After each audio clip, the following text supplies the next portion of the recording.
गुडकेश्वर ठाण्यामध्ये एक 8:30च्या दरम्यान मध्ये आज सकाळी एक माहिती प्राप्त झालेली होती। मानेवाडा रोडवर जो ठिया आहे, लेबर ठिया, तिथे दोन लेबरमध्ये भांडण झालेलं होतं आणि एका लेबरनी जखमी केलेलं होतं आणि त्या जखमीला मेडिकल हॉस्पिटल येथे उपचारासाठी घेऊन गेलेले होते अशी माहिती प्राप्त झाली होती। त्याच्या आधारावर आम्ही तात्काळ घटनास्थळावर गेलो।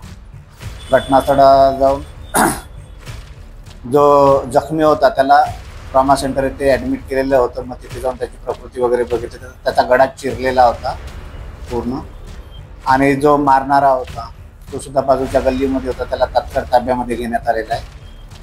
आणि जे वेपन वापरलेलं होतं ते पण आम्ही स्पॉटवरूनच जप्त केलेलं आहे।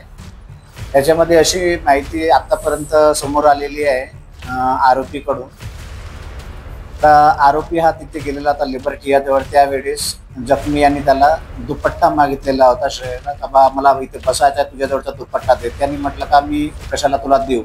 त्याच्यामध्ये त्याचे किरकोळ वाद झाला, शाब्दिक। त्याच्यावरून शाब्दिक वाद झाल्याने त्याला एक चप्पल घेतली आणि याला मारली जखमी यांनी। हा मनात राग धरून जो आरोपी आहे, हा आरोपी त्याच्या मुलीकडे राहायला आलेला होता 2 दिवसापासून। तो मुलीच्या घरी गेला आणि भाजी कापण्याचा तो एक चाकू असतो आणि तो चाकू घेऊन आला आणि परत येऊन तो तिथे बसलेलाच होता जखमी, आणि त्याच्या येऊन मानेवर त्यांनी वार केला त्यांनी, त्याच्यामुळे तो गंभीर जखमी झालेला आहे।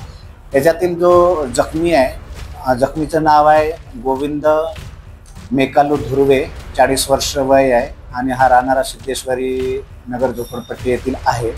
तो लेबरच्या ठियावर काम करायसाठी आलेला आहे। आणि आरोपी जो आहे हा मूळचा राहणारा मौद्याचा आहे। त्याचं नाव आहे प्रवीण सूर्यभान डोंबडे, वय 51 वर्ष आहे।